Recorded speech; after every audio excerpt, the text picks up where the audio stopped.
If you believe fate plays favorites, hit subscribe, because mine clearly has a type. I'm Juniper Vale, 26, caffeine dependent, emotionally allergic to glitter, and unfortunately, the younger sister of her. Celeste Vale. The Celeste Vale. The golden girl who somehow managed to collect everything I ever wanted. Dad's approval, a perfect career, and a fiancé who looks like he was carved out of temptation itself. But I had one thing she didn't: freedom. And a questionable metabolism powered solely by coffee and spite. At least I did, until a stranger stopped me in the middle of a rainy crosswalk, looked me straight in the eye and said, "Mine." Not hey, not nice umbrella, but mine. Before I could roll my eyes or call security, he kissed me. And not the polite movie version kind. The kind that short-circuits logic, caffeine, and common sense all at once. When I finally came to, my latte was cold, the stranger was gone, and my scent, according to every shifter in a 3-block radius, had changed. Now Celeste's perfect fiancé can't seem to stop staring at me. And the next full moon? Let's just say there's going to be more than one catfight at the engagement party. If you've ever been the overlooked sister with the better sense of humor, stay tuned. This one's for us. Chapter 1. People say comparison is the thief of joy. In my case, comparison wears 4-inch heels, hosts charity galas, and once made Vogue's Women to Watch list. Celeste Vale, my older sister by 4 years and a lifetime of superiority, doesn't just walk into a room. She floats in, with the kind of confidence that makes waiters stutter and mirrors fog. Me? I once tripped on a yoga mat during a staff meeting. I work as a freelance graphic designer in downtown Silver Point, the city where supernatural and human coexist, mostly by pretending not to notice each other. My office is my apartment, my co-workers are my plants, and my clients mostly assume I'm a vampire because I send emails at 3 a.m. For the record, I'm not. Just chronically caffeinated. Celeste, on the other hand, is a rising PR executive. She's the kind of woman who wears white without spilling anything and says things like, "Networking is just friendship with benefits." Her fiancé, Adrian Locke, is the crown jewel of her achievements. Heir to Locke Enterprises, a luxury real estate firm that owns half of Silver Point's skyline. He's rich, poised, and the type of alpha you'd find on a magazine cover, probably with a caption like "The future of the city's shifter elite." I never stood a chance. Not that I wanted him. Okay, maybe once. Before I knew better. Before I saw him kiss her under the full moon like some fairy tale that forgot about the second daughter. "Junie," Celeste's voice chimed through my phone speaker that morning. "You are coming to brunch, right?"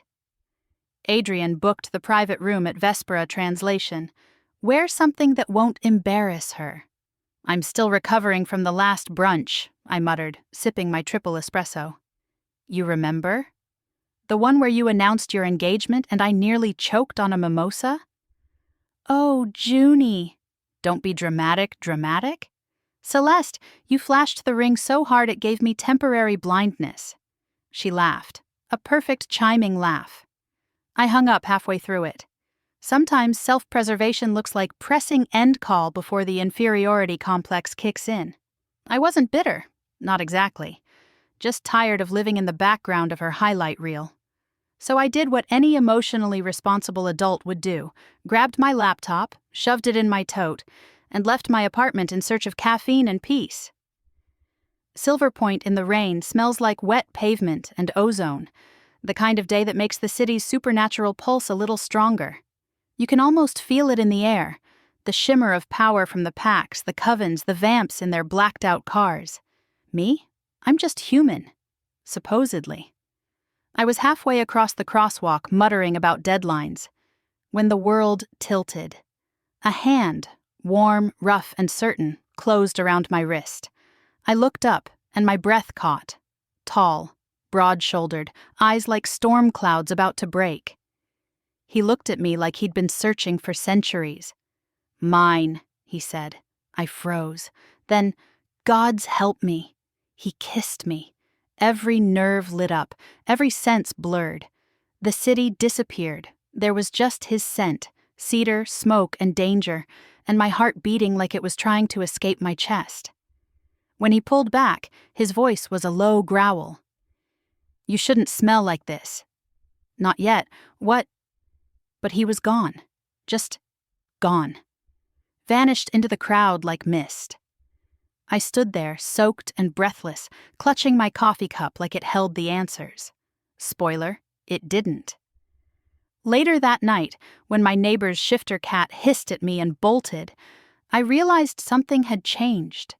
My scent, my aura, something primal and wrong. And the next morning, Adrian Locke showed up at my favorite cafe, alone, and looked at me like he'd just realized his mistake. Chapter 2. Vespera is the kind of brunch place where the light fixtures look like chandeliers that studied abroad. The hostess said, "Right this way, Ms. Vale," with a little bow that told me Celeste's tips are more generous than her compliments. Adrian was already seated in the private room, sleeves rolled, watch gleaming, scent tightly leashed like any good alpha in public. He stood when he saw me, and for one unhinged second his expression cracked. Not polite, not future brother-in-law. Raw recognition flared, and then he smoothed it away so fast I questioned my sanity. "Juniper." His voice landed low. "You look different." "New shampoo," I said, sliding into the chair across from him. "Essence of chaos." Celeste swept in a breath later, white dress, white smile, carrying 3 different conversations in her phone like trophies. She air-kissed my cheek and practically sat in Adrian's lap. "Junie! You made it. Adrian has the most exciting venue update." "Later," he said, eyes still on me. "We should order." Celeste's smile thinned. "We should." She flagged the server with 2 fingers, and I watched Adrian watch me like he was trying not to. It would have been flattering if I hadn't felt like a deer on a freeway. My hands wrapped around the coffee mug, grateful for the heat. Across the table, Adrian inhaled subtly, nostrils flaring, the control slipping again. His wolf was pressing the bars. "Oh no, no, no, no." He blinked, caught himself, and reached for the menu. "How's work, Juniper?" "Busy." I designed a logo for a vegan butcher shop I sipped, arched a brow. "Their tagline is, 'We plant it, you eat it.'" He huffed something like a laugh. Celeste didn't. Her heel nudged my shin under the table. Her voice was light. "Junie, darling, could you, maybe lose the hoodie when we go venue scouting later? The owners sometimes misread your vibe." "My vibe?" "Urban experimental." She smiled wider, but her eyes were knives. "It confuses the donors." I set my mug down and leaned in. "I'll be sure to dress like an amicable tax deduction." Adrian's mouth twitched. Celeste squeezed his hand until the tendons showed. The server arrived with mimosas and something called moonlight brioche, because in Silver Point, even the carbs flirt with the supernatural. We clinked. I drank. Adrian didn't. His gaze cut to my throat like something was missing, or appearing. "Are you wearing a new perfume?" he asked. "Why?" I said. "Do I smell like a lawsuit?" He swallowed hard. "You smell like—" "Don't!" Celeste snapped, voice bright, smile brighter. "Talk about work, love." Don't bore Junie with scent profiles. She barely believes in pheromones. I blinked. Scent profiles. The phrase felt too casual on her tongue, like she'd practiced it. The air shifted. A subtle current skated along my skin. Electric, familiar. Reflex prickled my nape. I glanced toward the frosted glass door. A shadow paused there. Broad shoulders. The angle of a jaw I'd felt under my palm, for one stupid, astonishing heartbeat in a crosswalk. My stranger. I nearly dropped my fork. This had to be a hallucination from sugar and trauma. He couldn't be... He didn't enter. He just stood there long enough to make my pulse trip, then slid a card beneath the door as smooth as smoke. A whisper of movement, then gone. Adrian half rose, scent spiking. Celeste squeezed again. "Sit." The hostess knocked and peeked in. "A messenger dropped this for Miss Vale." Me, not Celeste. She offered a matte black business card with a single thing on it, a sigil embossed in silver, a ring of thorns around a crescent moon. On the back, handwritten in charcoal ink, "Don't drink the second pour. See." I froze. My glass was half full. The server had just set a fresh bottle down. "Secret admirers?" Celeste trilled. "Oh, how fun!" Adrian's hand closed over my wrist before I could reach the flute. Heat skated up my arm. "Don't," he said under his breath. Celeste's smile shattered. "Excuse me?" I pulled my hand back slowly. "I'm good with coffee." The server hesitated, then retreated. Silence sharpened like a blade at the table. Celeste leaned forward, lashes lowered to hide the storm gathering. "Juniper," she said sweetly, "I know you've been going through a phase." She waved vaguely, as if my existence were a hobby. "But I am asking, sister to sister, to please behave." Adrian and I are finalizing our guest list.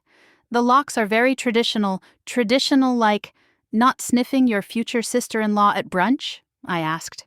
Too mild. Adrian flinched. "That's not what—" Celeste turned to him, offended shock perfected. "Are you seriously— Adrian, you promised—" He gritted his teeth. I could almost hear the wolf clawing inside his chest, frantic, confused. It wasn't attraction, not exactly. It was the wild recognition that the cosmos had rearranged the puzzle pieces without asking. I stood. "You know what? I should go. I have a deadline and a plant that might be dying." Celeste rose, too, tilting her head like a cat considering a sparrow. "Walk with me, Junie." We stepped into the corridor, all soft lighting and curated art. Celeste closed the door with 2 manicured fingers and turned, still beautiful, still bright, now unmasked. "What did you do?" she hissed. "Do?" I echoed.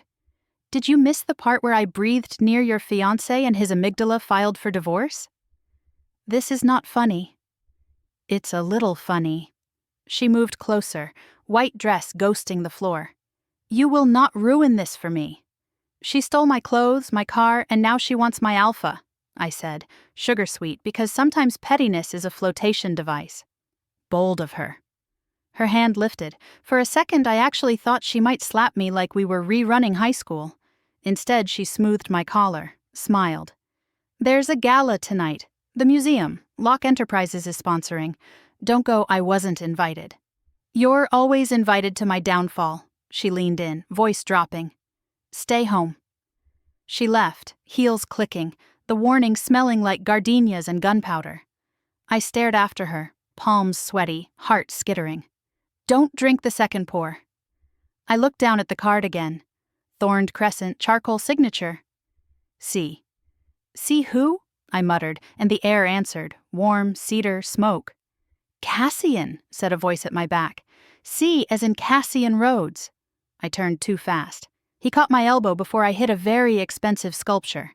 Same storm gray eyes, same gravity. Close up, he looked rougher than he had in the rain, like someone who didn't apologize for taking up space. "You." My mouth was dry. "You can't just keep showing up like a dramatic plot twist. You shouldn't keep needing saving." His gaze searched my face like a map with hidden ink. "You changed. So did my calendar." I'm late for a breakdown, his mouth curved. Not a smile, a recognition. "Walk." "Why? So you can say mine again and then vanish?" That was not my favorite meet-cute, his jaw flexed. I shouldn't have said it where others could hear. "Ah, so privacy is the issue, not non-consensual declarations." "I'm trying," he said, voice going rough, "not to claim what isn't ready to be claimed." Every cell in my body performed interpretive panic. "I'm sorry, what?" He took a breath through his nose, reined himself in with visible effort. "Your scent woke, partially. You were masked before, now you're not masked." He tapped the card in my fingers. "Don't drink what she pours twice. Don't wear what she gives you. Don't hug her if she insists I narrowed my eyes." "Are you saying my sister's been, perfuming me with anti-juniper?" "Suppression oils." Witch brood. He watched my face crack. It's common in certain circles. Keeps inconvenient bonds quiet. A memory flickered. Celeste spritzing me at a party. Try this, Junie, it's very subtle. The way shifters always treated me like background music, never quite hearing my frequency. Heat climbed my throat. Why would she? Because if your scent woke, he would notice. Cassian's mouth hardened. And it appears he has. He meant Adrian. My stomach dipped like an elevator. No, absolutely not. He's hers. I didn't say you wanted. His eyes gentled, and it was unbearable. I'm saying this city keeps its power neat and its alliances neater. Your existence just wrinkled an expensive tablecloth. I laughed, bright and ugly. Story of my life. He glanced toward the private room door. Your sister will escalate. She will use what she has, and you? I asked. What do you want? His answer was immediate, unflinching. To get you through the next full moon alive. Alive, I echoed. That's a low bar. You have no idea how low it can go. He touched the sigil on the card. Midnight, museum steps. Wear something you can run and run? Or fight, he said. Either works. He started to go. I caught his sleeve. Why me? Why are you... He looked at my hand on him like it was the first true thing he'd seen all week. Because I found you in the rain, and the world snapped into focus. And because if I don't help you, someone else will claim the wreckage. Claim, I repeated, dizzy with words that sounded like chains and keys. You keep saying claim like it's a good thing. It isn't, he said softly, unless you choose it. He walked away, disappearing into the hum of Vespera like he'd never been. I stood there holding a warning and a name and the realization that my life was a very complicated glass house. Back in the private room, Celeste and Adrian were in low, furious conversation. Both went silent when I entered. Celeste placed a tiny white box in front of me, ribboned with silver. A little something for the gala, she said, sugar poisoning the air. A perfume, very subtle. My fingers trembled as I loosened the ribbon. Inside, a travel vial of pale gold oil with a label in delicate script. Seraph. I uncapped it. The scent rose like a garden at midnight. Beautiful, cloying, wrong. Try it, she urged. Adrian's knuckles went bone white. Juniper, I smiled, pasted and pretty, and set the vial carefully back in its nest. I'll save it for a special occasion. Celeste's lashes dipped, hiding her calculations. Tonight is special. Oh, I know, I said, sliding the little box into my bag like a bomb. I'll be there. Adrian's head snapped toward me. You weren't invited. Story of my life, I said again, and drained my coffee just to feel something. Would you forgive your mate if fate threw him at you when he belonged to your sister? Or would you burn it all down and start over? I left Vespera shaking. The sky had cleared. Silver Point glittered like it had washed its face and started fresh. My phone buzzed. A text from an unknown number. Unknown. Midnight. Museum steps. If you're late, I'll think you're dead. Unknown. C. I stared at the message, at the city, at my reflection in the glass. I did not look like a girl anyone would fight a war for. I looked like a woman who owned 3 hoodies and a drawer of unpaid parking tickets. My door buzzed before I could move. I turned. Adrian stood at the base of the restaurant steps, tie loosened, control disintegrating around the edges. Juniper, he said, voice shredded. We need to talk. The wind shifted. Somewhere behind him, a car idled, sleek, black, windows tinted. The passenger window lowered just enough to see a woman's scarlet mouth curve like a blade. Not Celeste. Someone else. Watching. Waiting. Adrian took one step toward me, the wolf too close to the surface. Please. And from the car, a gloved hand lifted a tiny amber bottle, Seraph, and tipped it as if toasting me. I swallowed hard. Okay, I said to Adrian, pulse thundering. Let's talk. I walked down the steps toward him, toward the car, the warning card burning my palm. Behind me, the city breathed in, and far above, somewhere I couldn't see, a museum clock began to count down to midnight. Chapter 3. Adrian's car smelled like leather, cedar, and bad decisions. He held the door open like a gentleman. I got in like a woman with a plan, specifically to keep both feet planted and my sarcasm as a shield. The door shut with a soft click, the kind of sound that says, "No one leaves until the truth does." "Juniper," Adrian began, jaw tight, voice pitched low. "Something's happening to you." "Yeah," I said dryly. "It's called anxiety. Maybe you've heard of it?" He ignored that. "You smell like—" He stopped, throat working. "You smell like him." "The man who kissed me in traffic?" I asked, arching a brow. "Because that's not the compliment you think it is." His knuckles whitened on the steering wheel. "Who is he?" I almost laughed. "I don't know. Maybe a street magician with boundary issues?" Adrian's growl vibrated through the car like a physical thing. "Don't joke. You don't understand what's at stake." "Then explain it," I said, folding my arms. "Because so far I've been kissed by a stranger, harassed by my sister, and warned not to drink mimosas, which, let's be honest, is a crime against brunch." Adrian turned the key, engine rumbling as he pulled into traffic. His reflection in the window looked haunted. "Celeste wasn't supposed to—" He stopped himself, exhaling sharply. "She didn't tell you, did she?" "Tell me what?" Silence, just the city sliding past in silver streaks. Finally, he said, "Your family isn't fully human, Juniper. You were muted, hidden." Celeste made sure of it, I stared. "You mean to tell me my sister's been gaslighting me magically?" "It's not magic. It's chemistry, scent suppression oils, enchantments. The Vale line has shifter blood, but it's weak. Celeste masked yours permanently." I blinked at him. "So, what, you're saying I'm like half werewolf, half barista?" "Quarter," he corrected softly. "But strong enough to bond." I barked out a laugh that sounded unhinged. "Bond?" "Number. No, no, no. I'm not doing that Twilight fanfic nonsense." He looked at me then. Really looked. There was pity in it, and hunger, and guilt. Because somewhere deep down we both felt it. That tether humming between us, wrong and alive. He braked at a red light. "It's already happening." "I can't stop reacting to you. Don't flatter yourself," I said, voice wobbling. "It's probably just allergies." His eyes flickered gold. "Juniper." "Stop." I pressed my palms to my temples. "I'm not the problem here. The problem is your inability to tell twins apart."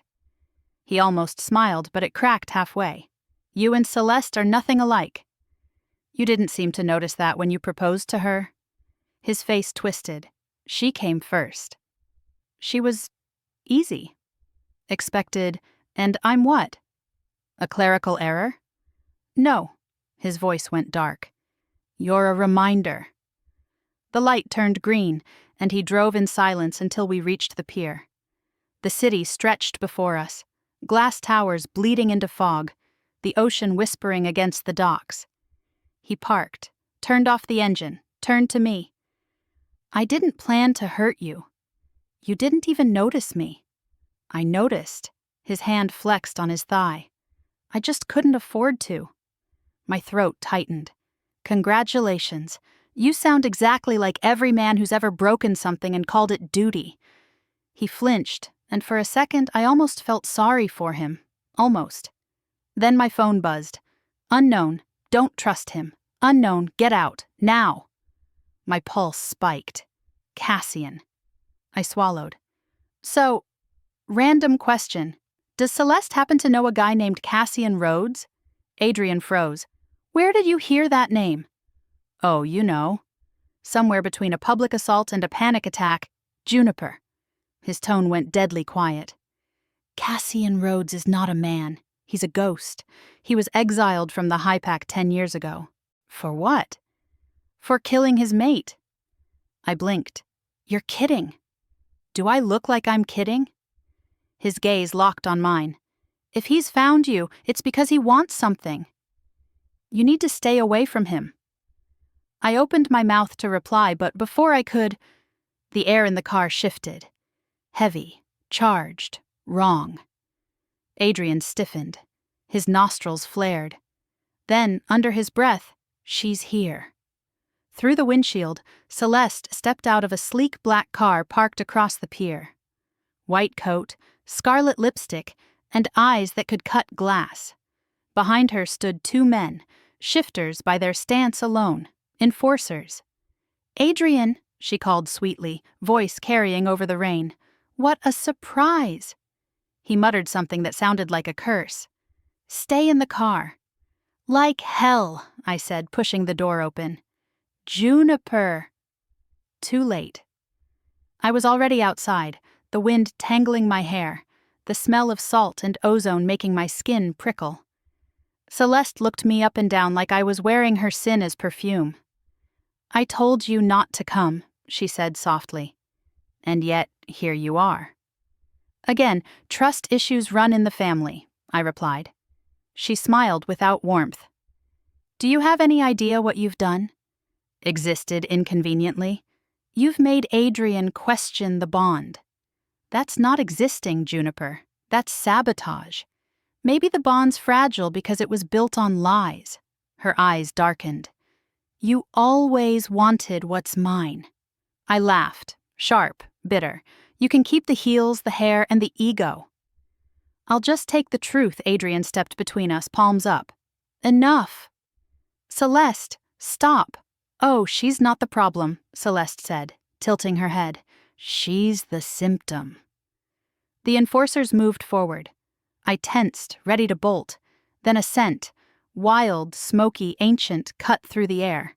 Cassian stepped out from the fog like a storm given form, eyes locked on Celeste. "Step away from her," he said.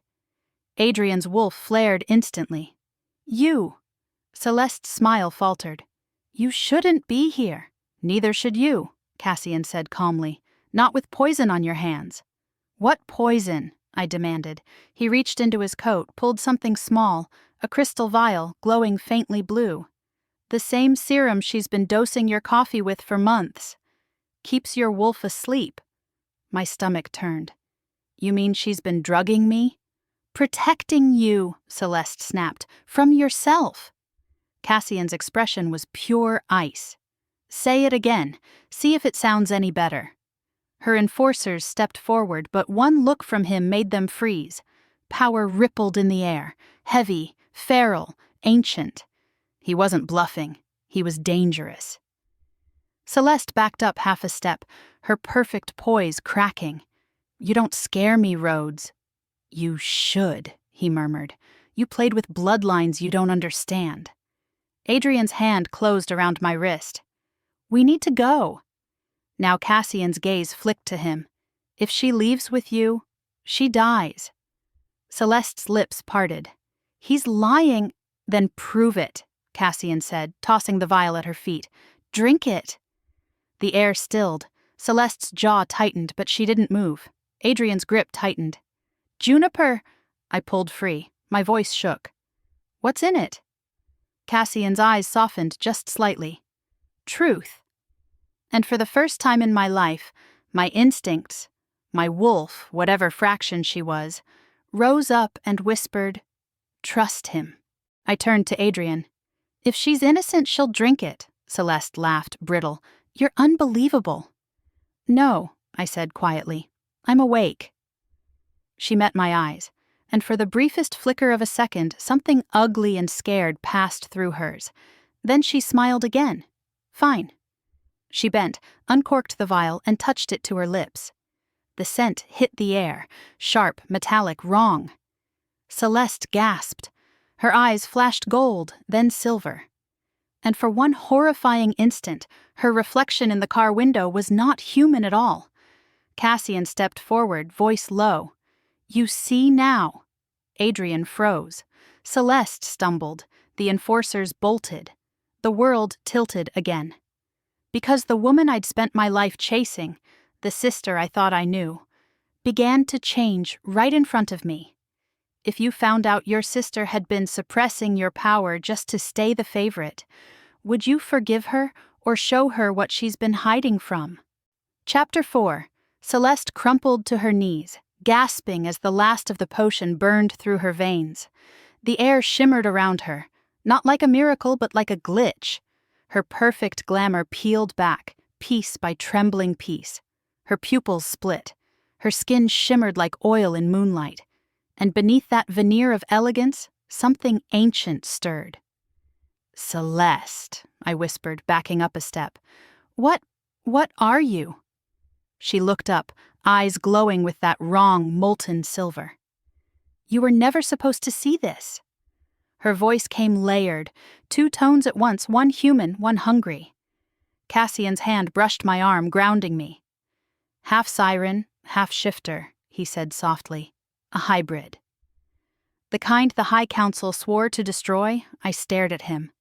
"So my sister's what? A myth with good hair?" He didn't smile. "And a dangerous one." Celeste's head snapped toward him. "You don't understand, Rhodes." I did what I had to do. Cassian stepped forward, his aura darkening the air. "You dosed your own bloodline. You poisoned your sister. That's not survival, that's vanity. Shut up!" she screamed, the sound carrying that eerie siren echo, beautiful and terrible. The enforcers who'd lingered nearby dropped to their knees, hands over their ears. Cassian barely flinched. "Careful, sweetheart. Sing too loud and the moon might start listening. Her glare could have cut steel." "You think you know what it's like? To watch everything fall to her? The one who didn't even want the gift?" She turned on me, face streaked with tears that glowed faintly. "You never wanted to lead, Juniper. You never fought for it. You just got lucky." "Lucky?" I hissed. "You've been drugging me since college." "My wolf never even woke because you kept her chained." Her lips trembled. "Because if she woke, if you bonded, Adrian would have felt it. He was meant for me. He was never yours." The words tore out before I could stop them. "He was a trophy, Celeste. You wanted to win, not love." Her hand shook as she wiped her mouth, streaking silver across her chin. "You think you're better? Wait till your wolf wakes, Junie. Then you'll understand what hunger costs." Cassian moved faster than sight. 1 second he was beside me, the next he was between us, his body blocking the wind she conjured with a single scream. The sound hit like a wave. The pier lights flickered, windows cracked. I hit the ground, palms over my ears, vision swimming. Cassian's power flared, raw, violent, electric. He roared, the sound ancient enough to make the siren song shatter into silence. When it was over, Celeste was gone. Only the shimmer of spilled glamour remained, a few silver scales on the wet planks, fading as the tide swallowed them. My breath came fast. She ran. "She'll come back," Cassian said, "and next time she won't come alone." I pushed myself upright. "You knew, didn't you? About her. About me." He turned, eyes glowing faintly in the dark. "I knew the veil line carried more than human blood, but I didn't know which of you would survive the curse." "Curse?" He nodded once. "Your mother made a deal to save your lives when you were children. Celeste inherited the glamour. You inherited the wolf. One of you had to sleep, or both would die young. She made the choice for you." I felt the words like glass in my chest. "So she silenced me. She thought it mercy. Mercy doesn't taste like betrayal." Cassian's gaze softened. "I didn't say she was right." The ocean sighed around us. The city lights blurred through mist. I should have been shaking, screaming, running. Instead, I stood there, small, furious, awake. "What happens now?" I asked. He looked at the horizon. "The full moon rises in less than an hour." "And?" "Your wolf's been waiting 26 years to breathe." My stomach dropped. "You're saying—" "I'm saying you'll change tonight, whether you're ready or not." A hysterical laugh escaped me. Fantastic. Do I need a chew toy or a priest? He almost smiled. Neither. You need a place she can't hurt anyone when she breaks free. Where's that? He nodded toward the old lighthouse at the edge of the pier. High ground, salt air, and me, I hesitated. You make that sound comforting. It's not. His voice dropped lower. It's survival. We reached the lighthouse minutes before moonrise. The world had gone quiet, too quiet, like the city itself was holding its breath. Cassian pushed open the rusted door, guiding me inside. The air was cold, damp with sea salt and old ghosts. He paced a slow circle around me, murmuring words I didn't know, old pack tongue, heavy with promise and warning. A faint glow pulsed from the sigil on his wrist. What are you doing? I asked, heart pounding. Anchoring you. To what? To you. The first wave hit like fire through my veins. My knees buckled. Cassian caught me before I hit the floor, holding me steady while my world tore open. The pain was impossible and infinite, 1,000 instincts igniting at once. The scent of salt, smoke, fur, moonlight, my heartbeat fracturing and reforming. Somewhere through the haze, I heard Cassian's voice. Breathe. Don't fight her. She's angry. She's you. The words cut through the pain. I gasped, the sound breaking into a growl that wasn't human. My hands hit the floor, claws. My vision split into color and scent and pulse. The wolf surged forward, wild and starving and free. Cassian knelt in front of me, eyes steady. He didn't flinch when I snapped toward him, didn't move when my breath fanned hot across his throat. Easy, he murmured. You've been caged too long. For a moment I saw myself reflected in his eyes. Silver fur streaked with starlight, fury and awe mingled. The wolf quieted, not tamed, but seen. When I shifted back, I collapsed against him, shivering and half-naked, skin damp with salt and power. Cassian, I whispered. What did I just do? He brushed a strand of hair from my face. You were reborn. I blinked, trembling. And my sister? He exhaled. She'll feel it. Wherever she's hiding, she'll know the balance is broken. I swallowed. Then she'll come for me. He nodded once. Yes, and when she does, she won't want your blood. What will she want? Your wolf, he said. The part of you she'll never have. Outside, the moon rose over the city, and its light found me through the broken glass. Bright, silver, and merciless. I wasn't invisible anymore. And somewhere in the distance, Celeste screamed. Chapter 5. By morning, my apartment felt too small for the animal under my skin. Every sound was sharper, every scent louder. My wolf hummed beneath the surface, restless and curious, sniffing at my old life like it was a shirt that didn't fit anymore. The fridge hummed, the neighbor's cat hissed. And somewhere deep in my chest, something new. Mine, whispered back. Cassian hadn't stayed the night. He'd walked me home after the shift, silent except for the occasional sideways glance that said you did it, and this is only the beginning. Before he left, he pressed his thumb against my wrist, tracing a symbol that still burned faintly, a bond mark, temporary, protective. Stay inside today, he'd said. You're going to draw attention. Because of the scent thing? I'd asked. Because every alpha in a 10-mile radius just felt you wake up. No pressure. By noon, someone knocked. Not a friendly knock. A sharp, we know you're in there kind of knock. I peeked through the peephole. Adrian. Still immaculate, still alpha perfect, but his eyes were sleepless and his pulse visible under his skin. I opened the door halfway. If this is about brunch, I'm still not apologizing. Juniper, his voice was gravel. I've been looking for you all night. Congratulations, you found me. Gold star. He stepped inside before I could stop him. His scent hit like static, heavy with tension, half fury, half something I didn't want to name. I felt you, he said quietly. When it happened. Define it. I crossed my arms. The awakening. Your wolf, he exhaled, eyes closing briefly. I knew the bond was wrong with Celeste. I ignored it. I thought I could fix it. His voice cracked a little. And then last night, I felt your shift like fire under my skin. My heartbeat stuttered. No, don't do this. You're engaged to my sister. She isn't who I thought she was, he said. You know that now. Doesn't matter. You chose her.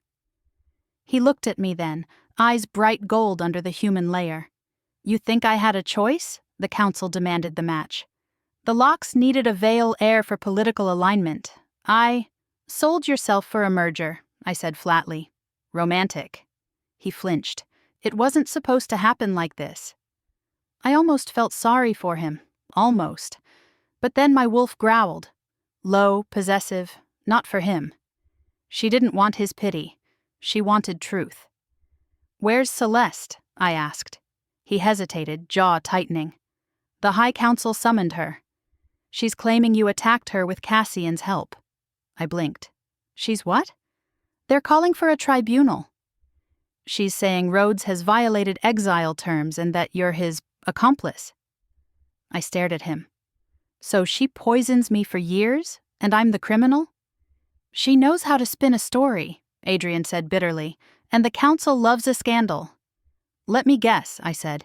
Cassian's exile wasn't for killing his mate. Adrian looked away. That's complicated. Try me. He scrubbed a hand through his hair, perfect composure fraying. Cassian didn't kill her. He marked her. She was the Alpha Regent's daughter, promised to another. The council called it treason.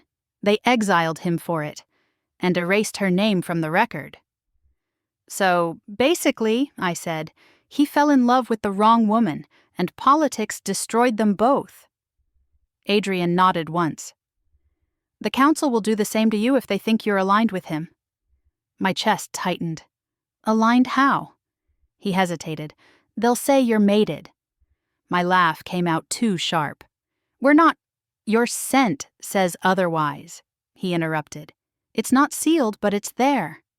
Faint, protective, like he marked you temporarily. I looked down at the faint symbol on my wrist, Cassian's mark, glowing under the skin like a secret that refused to stay buried.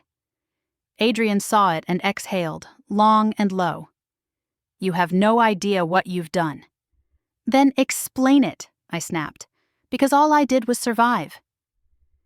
He moved closer, too close. His heat brushed mine, that alpha gravity pulling at my wolf.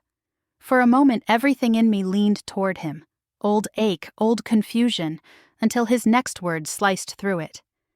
They'll come for him first, Adrian said softly. Then you. I took a breath. You sound almost worried. I am. His voice broke. You deserve better than what she and the council will make of you. The way he said it, gentle, resigned, felt almost human. And that made it worse. Because underneath, I could still feel his bond to Celeste twisting, fraying, breaking. She'd marked him once, but the connection was unraveling now that I existed unmasked. I stepped back. Don't look at me like that. Like what? Like I'm an answer you weren't supposed to find. He swallowed hard. You're not just an answer, Juniper. You're the question the council's afraid to ask. That would have sounded poetic if it hadn't been terrifying. He reached for my wrist, his fingers grazing the mark, and my wolf bristled so hard I nearly snarled. A low growl hummed from the corner. Cassian. He was leaning against the hallway wall, arms folded, eyes cold as winter. Step away from her. Adrian straightened instantly, alpha instincts colliding. You shouldn't be here. Neither should you, Cassian said, especially not breathing my air. Your air? Adrian snapped. You don't own her. Cassian's gaze flicked to me. No, she's not something to own. She's something to protect then. To Adrian, quiet and lethal. You forfeited that right when you chose convenience over truth. The tension between them was electric. two alpha energies colliding in a space too small for either ego. My lamp literally flickered. "Enough," I said, shoving between them. "I'm not a prize at an auction, thank you very much." They both froze. Cassian's eyes softened, the faintest trace of amusement returning. "You're right." My apologies, Adrian's jaw worked. "He's dangerous, Juniper." Cassian smiled without warmth. "So are you, Locke. You just pretend not to be. I could call the council right now." "And confirm your mate bond's dissolving?" Cassian's tone was pure velvet and venom. "They'll love that." Adrian's glare could have set things on fire. "She doesn't know who she's dealing with." "Neither do you," Cassian said quietly. "But you will." I stepped between them again, pulse hammering. "Both of you, stop." "I don't need a duel. I need answers." Cassian's focus slid back to me. "Then you'll get them tonight." "Tonight?" "The council will call the Vale line to stand before dawn. They'll demand a choice, submission to Celeste's claim or exile under mine." "Exile?" I said. "That's not a choice. That's a trap."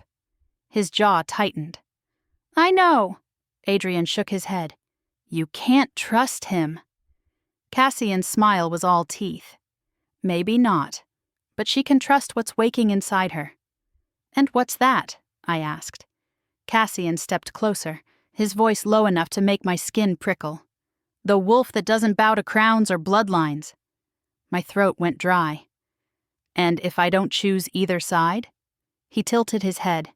"Then we burn the council down." Adrian paled. "You can't." "Oh, I can," Cassian said.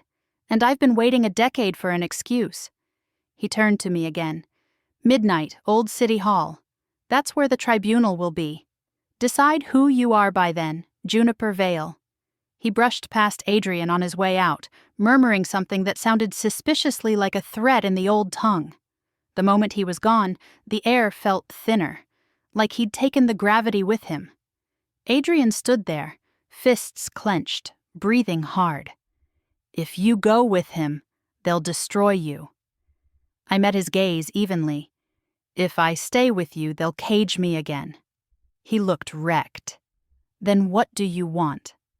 I smiled without humor. "To outshine my sister." For real this time, I closed the door between us, leaned my back against it, and let the silence settle. My wolf stretched inside me, awake and grinning. Chapter 6. Old City Hall didn't look like a courtroom. It looked like a mausoleum for power. The building sat at the edge of Silver Point's historic district, its marble facade glowing faintly under the moonlight. Carved wolves guarded the entrance, mouths open, eyes empty, their shadows stretching like warnings across the courtyard. The council had chosen this place for symbolism: justice, history, fear. They'd get all three tonight. I wore black, not because it was tactical, but because it matched my mood. My wolf prowled under my skin, restless, alert. Cassian walked beside me, dark coat brushing mine, his expression carved from stormlight.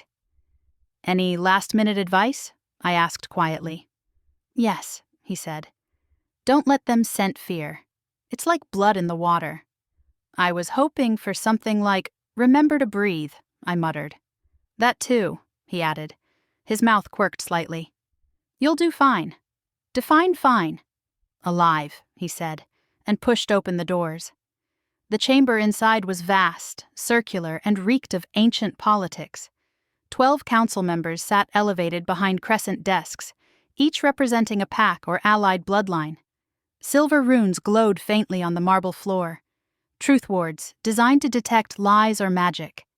At the center, a single chair waited.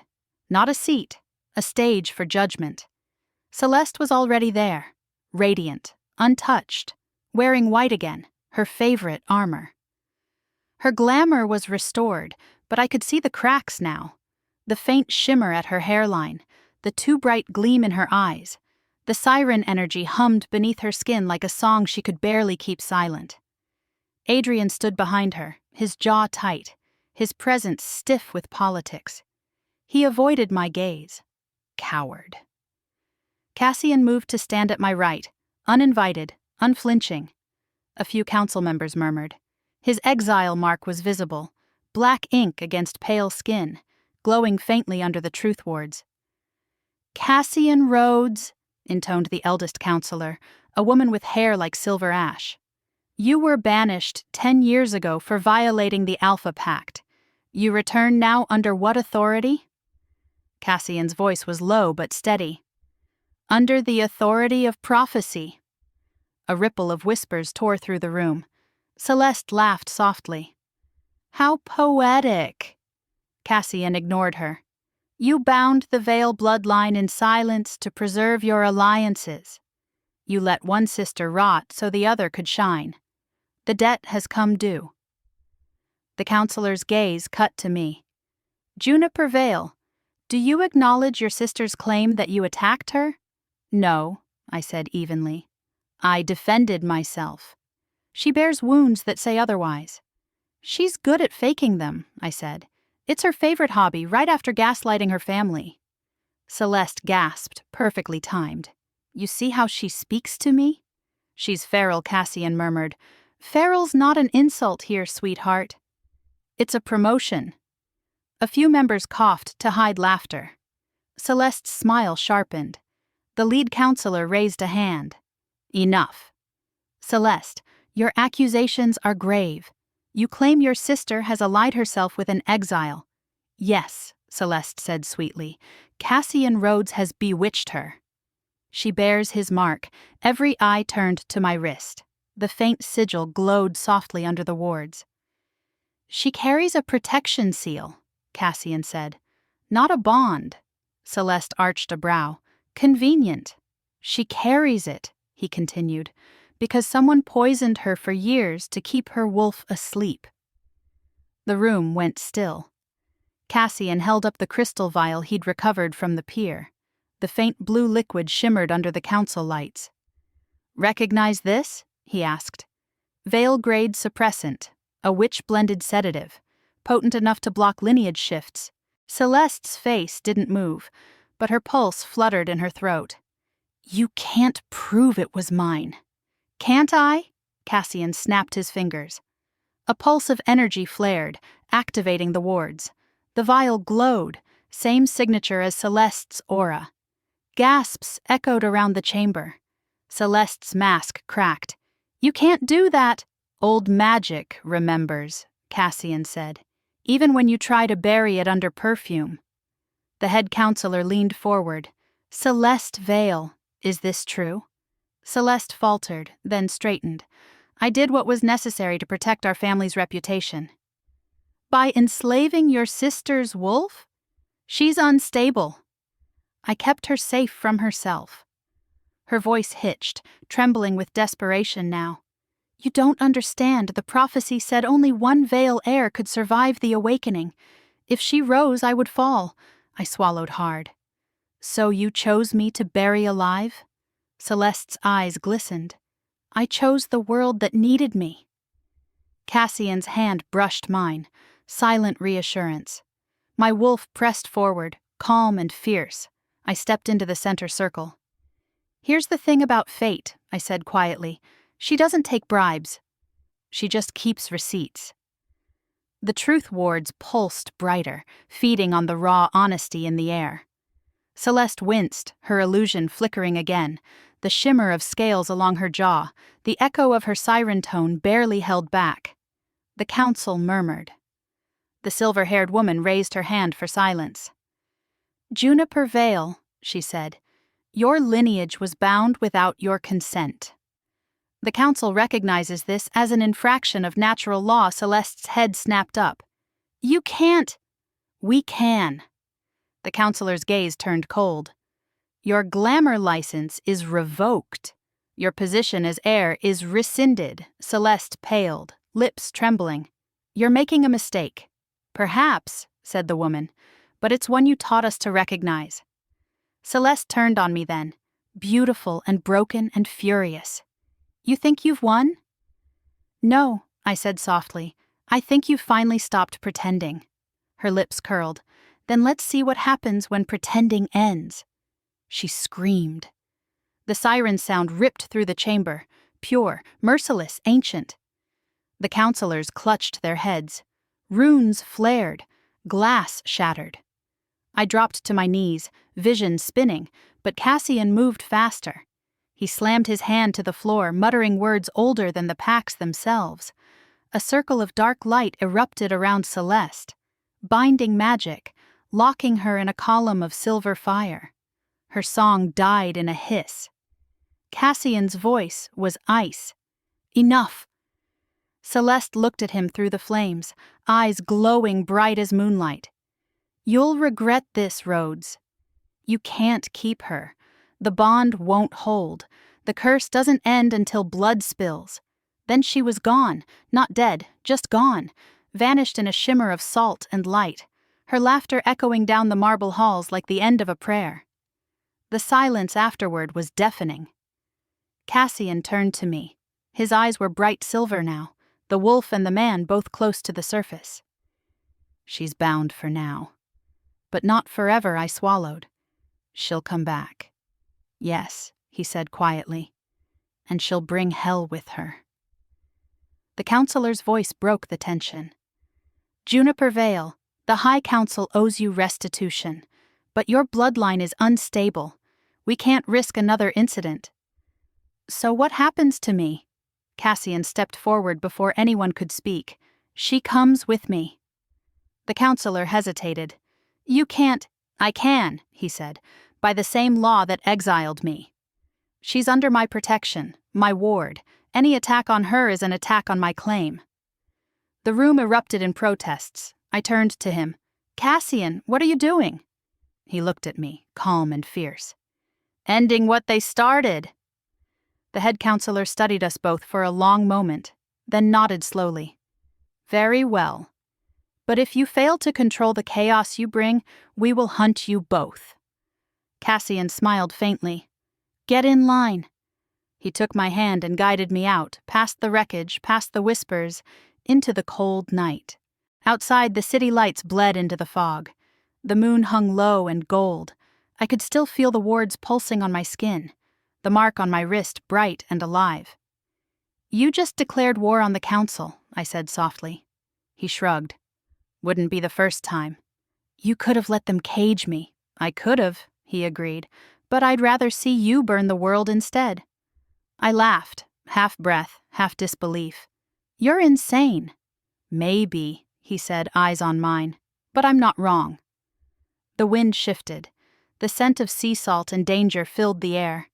Cassian leaned closer, voice dropping to a growl. They'll call you cursed. Dangerous, unfit. Don't listen. You were born to outshine the ones who built their crowns on your silence. His thumb brushed the mark on my wrist, tracing fire into my veins. Now, he murmured, let's make some noise. Chapter 7. We didn't get far. By the time Cassian and I crossed the river into the industrial district, I could feel it, a prickle at the base of my neck, a change in the wind.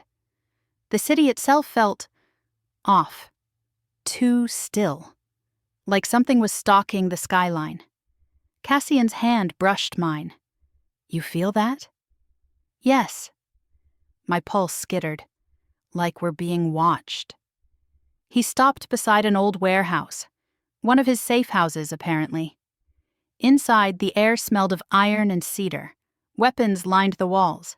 A single lantern flickered, throwing restless shadows. You live here? I asked. Sometimes. He shrugged out of his coat. It's off-grid.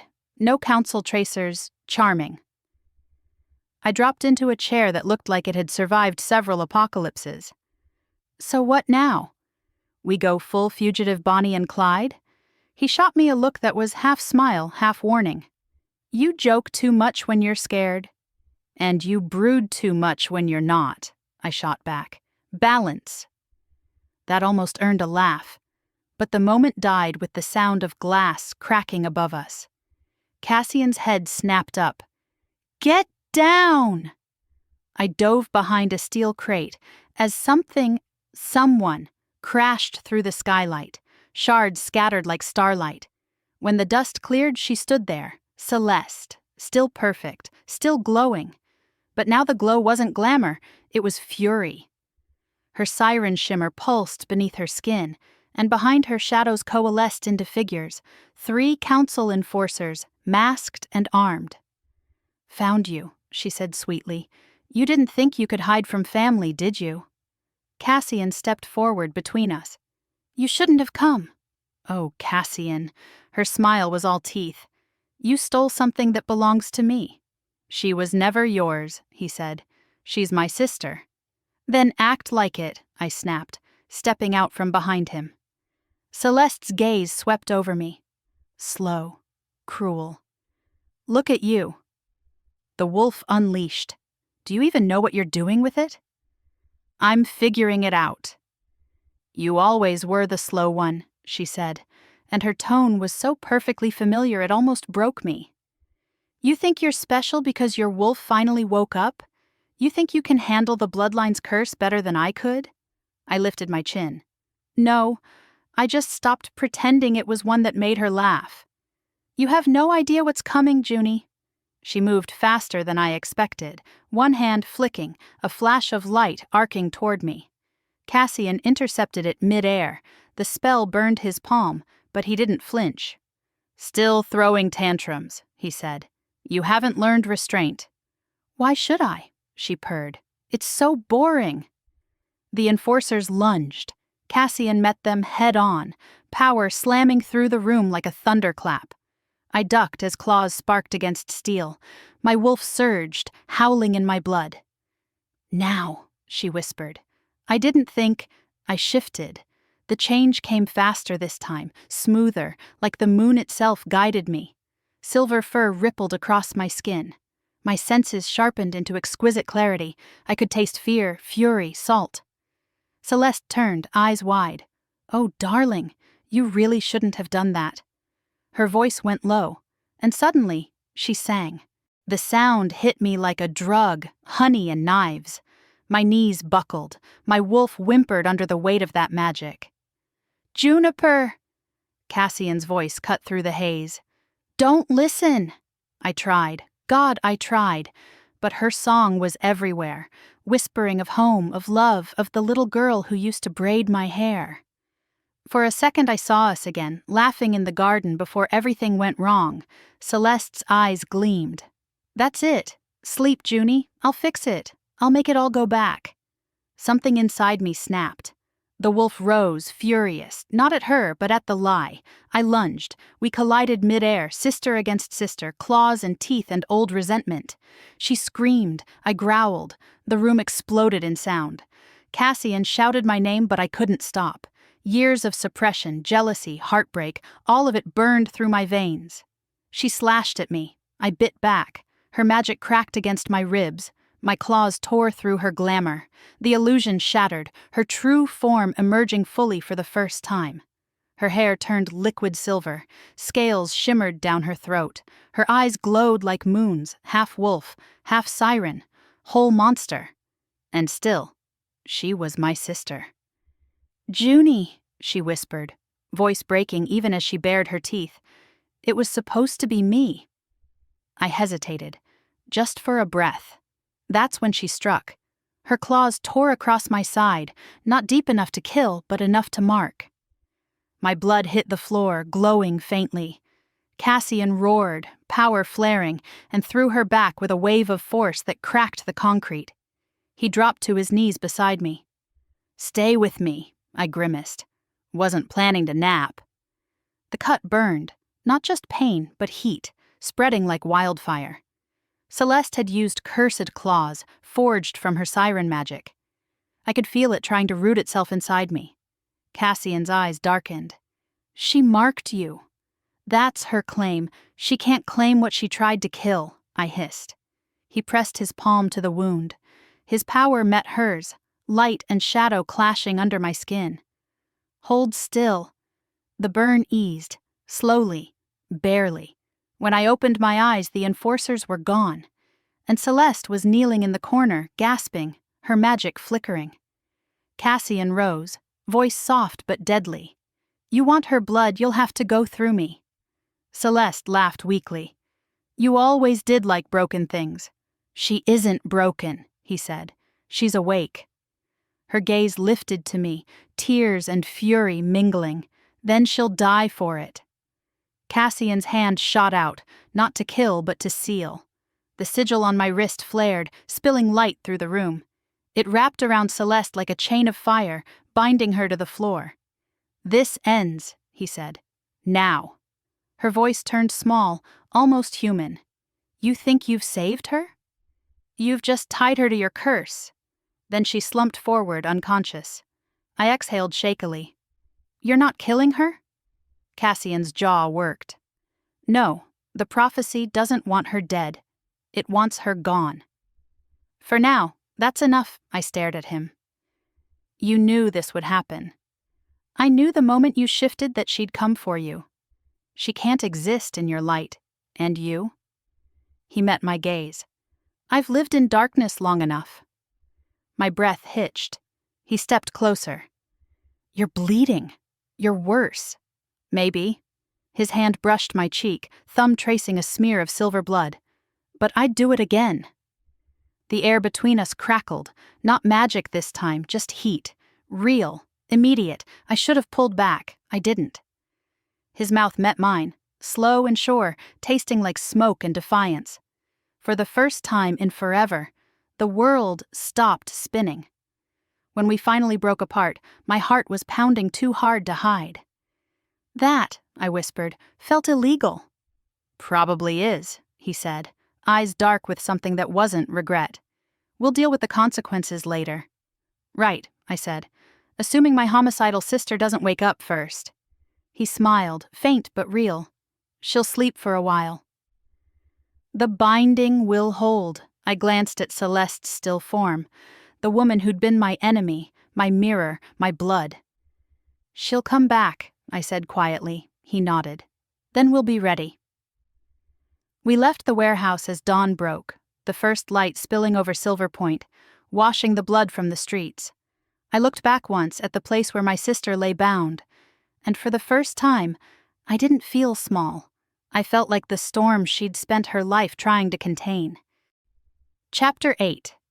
Cassian drove us north until the skyline disappeared and the ocean swallowed the road. By dawn, we reached the cliffs, an old lighthouse overlooking a sea that never slept.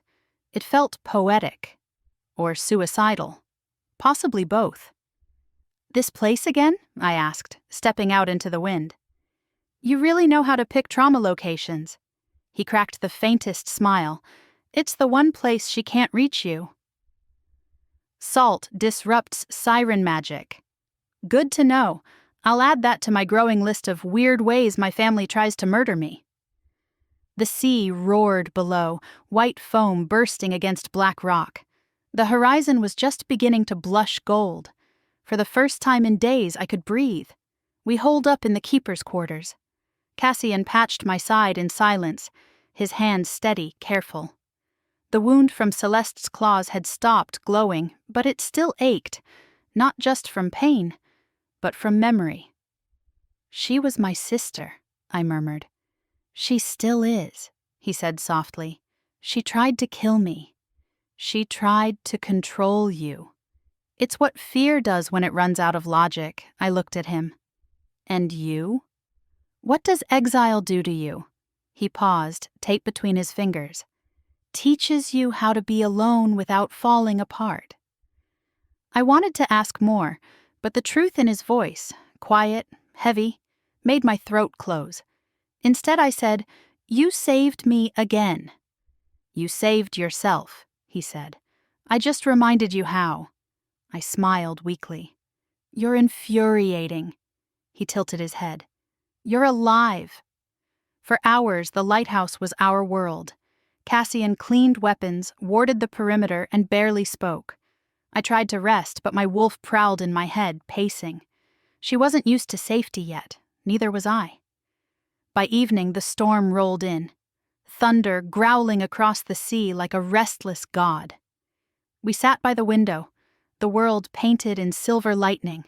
When the power flickered, Cassian lit an old oil lamp. The glow caught his face, softened the sharpness, turned the exile into something almost human. I blurted it before I could stop myself. Why me? He looked up. What do you mean? Out of everyone you could have helped. Why me? You don't even know me. Something flickered in his expression. I know enough. That's not an answer.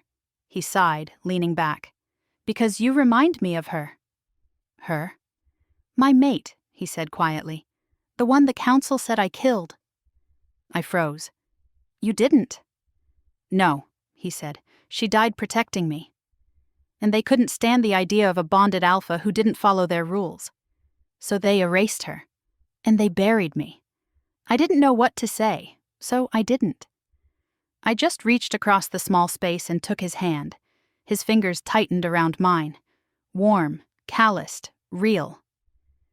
I thought the bond would die with her, he continued. But when I met you, something woke, different, familiar, but not the same. I swallowed. Are you saying I'm her reincarnation? He almost smiled. No, you're something worse. You're your own damn storm. The words hit like lightning, fierce, electric, true. Later, when the storm broke, I stood outside. The rain was cold, but the wind smelled clean. The moon rose between clouds, crimson at its edges. Cassian joined me. His presence always felt larger than the space he took up, not just physical but gravitational, like the world bent slightly to fit him. She'll come again, I said, staring at the horizon. She'll have to, he replied. She's tied to the prophecy now. Two bloodlines can't coexist awakened. So one of us dies? He hesitated. Not necessarily. That's comforting. He gave me a sideways look. There's a third path. Which is? We break the curse. I raised an eyebrow. And how exactly do we do that? With interpretive dance? He chuckled, the sound rare, low, beautiful. Not quite. The prophecy says, when moonlight and blood unite by choice, the curse will fall. I frowned. That's vague enough to be written by a drunk poet. It means a true bond, he said simply. Chosen, not forced. And you think, I trailed off, realizing what he was suggesting. You think we're meant to bond. His gaze didn't waver. I think fate already decided we're connected. The only question is whether we claim it, or let the council decide what we become. The air thickened between us. The moonlight found the mark on my wrist, his mark, glowing faintly in sync with the storm outside.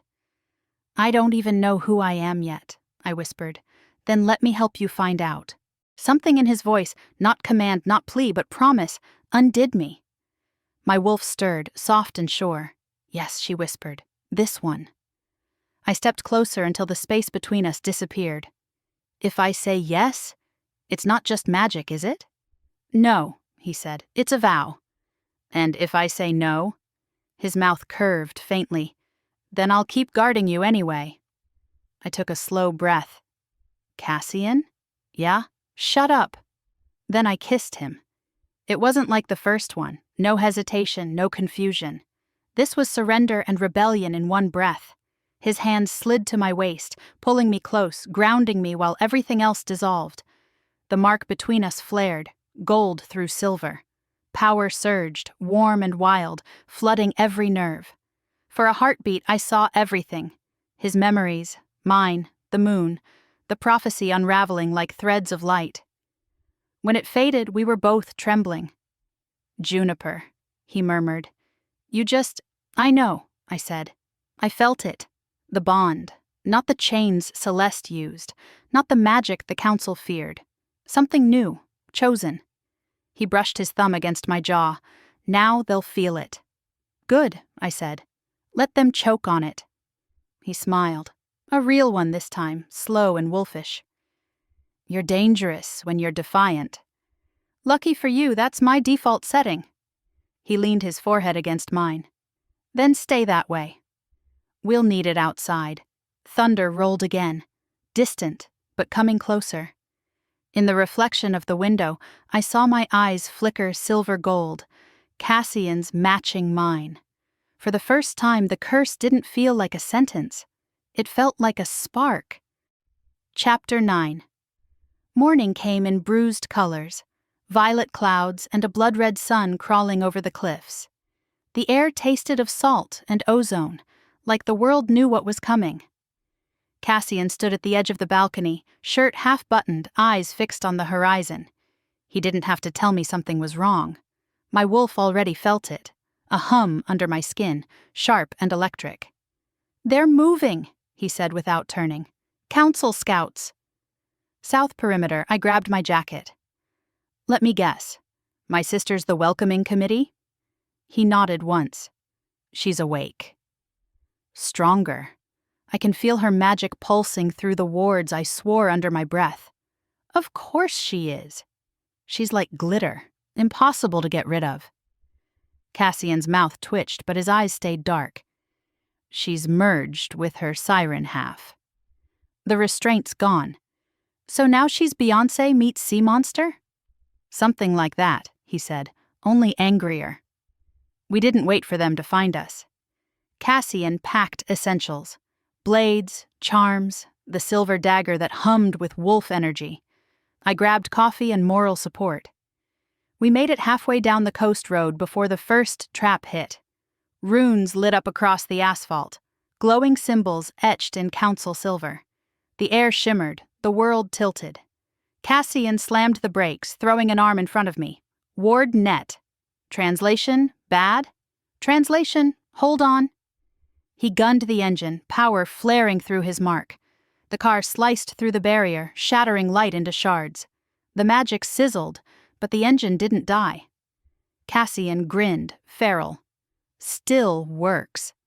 Remind me to never question your reckless confidence. He shot me a look. Remind me to never question your timing. Because standing in the middle of the road ahead, barefoot, smiling, hair glowing like molten silver, was Celeste. She didn't attack right away. That was the worst part. She waited until Cassian stepped out of the car, calm, collected, trying not to provoke. Then she looked at me. Really looked. "Bonded," she said softly, voice rippling through the air like music wrapped in knives. "So it's true." I lifted my chin. "Surprise. You can't suppress me anymore." Her smile was sad and venomous all at once. "Oh, Junie, I never wanted to suppress you. I just wanted you safe. But you had to make it about me. You dosed me with potions and tried to kill my boyfriend," I snapped. "Forgive me for taking it personally." Cassian's tone turned warning. "Celeste," she raised her hand, "don't speak. You forfeited your voice when you chose her." Lightning cracked across the sky. Behind her, 2 council airships hovered, silent and gleaming, proof that the High Council had chosen a side, and it wasn't ours. Celeste's eyes glowed silver. "They offered me redemption. I just had to bring them you," I laughed, the sound sharp and reckless. "Congratulations! Betrayal speedrun complete. I'm saving you," she shouted, voice breaking on the edges. "The council said if you surrender the bond, they'll spare your life." "Spare it?" I echoed. "Or use it?" Her expression wavered. "Junie, please." Cassian stepped in front of me, his energy flaring like wildfire. "She's not yours to barter." Celeste's composure cracked. "And she's yours?" "No," he said simply. "She's hers." Something in his tone hit me right in the ribs. That rare, unguarded honesty. My wolf responded with a growl that was equal parts fury and love. Celeste saw it. Her lips trembled. "Then I'll take what's left." She struck. The first blast of magic hit Cassian square in the chest. He staggered but didn't fall.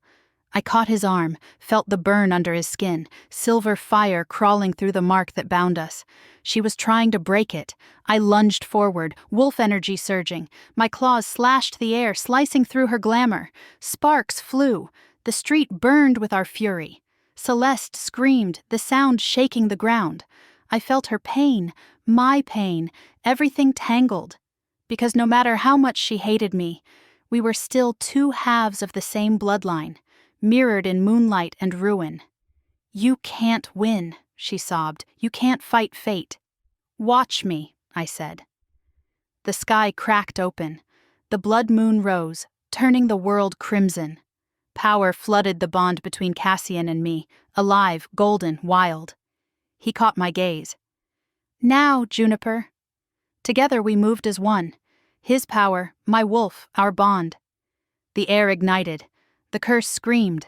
1,000 years of silenced wolves and twisted songs unraveling in an instant. Celeste's magic shattered. The council's runes burned out, their ships groaning overhead as engines failed. When the light faded, Celeste was on her knees, crying silently. The glow in her eyes was gone. The siren shimmer had vanished. Cassian dropped beside me, pale but breathing. "You did it." "No," I said softly. "We did."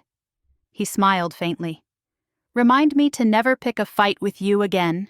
"Noted." I glanced at Celeste. "What do we do with her?" He followed my gaze. "That's your choice." I walked closer. Celeste looked up, tear-streaked, trembling. "Is this forgiveness?" she whispered. "No," I said. "This is freedom." For both of us, I touched her forehead. The last spark of my wolf's magic slid into her. Not curse, not punishment, but release. Her eyes fluttered shut, and she fell into deep, dreamless sleep. The council ships retreated, engines sputtering. Cassian wrapped an arm around my shoulders, his voice rough. "They'll regroup." "But not tonight." "Good," I said. "I'm tired of speeches." He laughed, quiet and real. "You're impossible." I learned from the best. We stood there as the storm cleared, the moon bleeding into dawn. The mark on my wrist pulsed once, not as a shackle, but as a heartbeat. "Cassian?" "Yeah." "What now?" He looked toward the sea, expression unreadable.